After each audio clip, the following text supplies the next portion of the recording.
They told me I had 5 to 8 minutes, so I'm going to try to get out of here in 7, okay? I'll start by reading a poem by W.S. Merwin. I did not write this. Let's call this poem The Call for My Response. I copied and pasted it from the Poetry Foundation website page, which is apparently where poems go to die. For the anniversary of my death. Every year without knowing it, I have passed the day when the last fires will wave to me and the silence will set out, tireless traveler like the beam from a lightless star.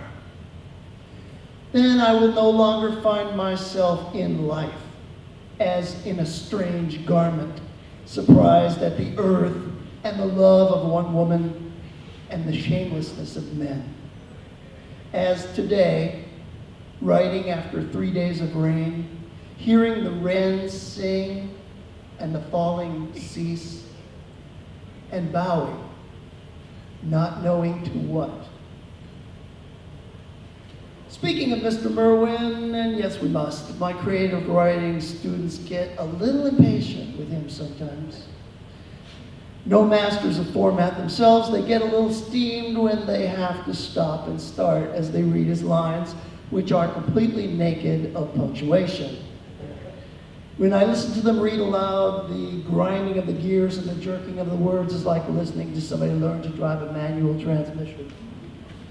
But when they complain too much, just like you do, I'm sure, I tell them when they get old, they will run out of periods and commas too. I stole Mr. Merwin's title verbatim. Lucky for me, titles can't be copyrighted. And after so many years, here's my response poem. Surprise. For the anniversary of my death. Every year without knowing, I have passed that day when my last light will fade, and the earth will turn away from sunrise, brilliant and blaring, imperious as any minor moment.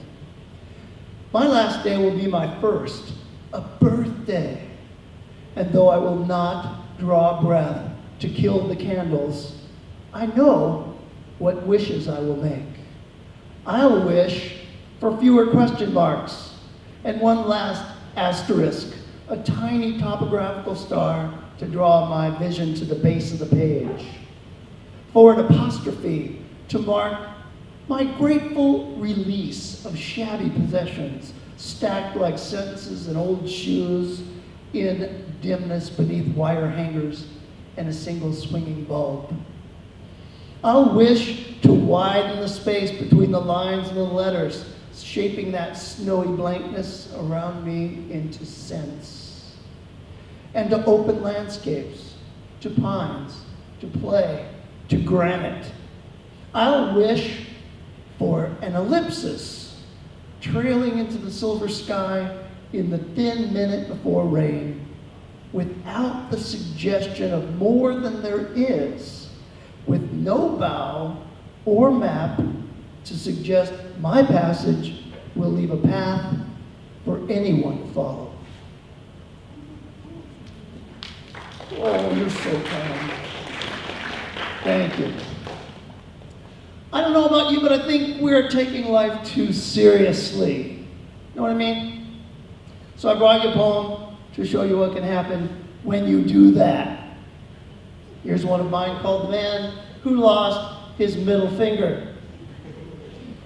The man who lost his middle finger didn't think much about the empty space between the wedding ring and the finger he used to point out his wife's flaws. He saved little time in clipping only 9 nails, and he wasted even more dealing with that one ass at every party who finally drank enough to ask. His loss did not make him compassionate toward others who lost cats or kids or countries as their lives stripped them daily of their dignity and their delusions. His patience wore thinnest in the ordinary faded fabric of typical encounters with other drivers. On the highways and boulevards he sped. And when they were stupid, as he so often thought they were, he just used the other hand. You knew that was coming, right? Okay. Yep, I've decided 2014, Happy New Year, is another year to shake everything up. So in closing, I'd like to read one of mine called, You Little Bastards. When I tell my wife my mother called her children little bastards, she is surprised again. At first, I really don't know why. I thought all mothers called their children little bastards. Apparently not.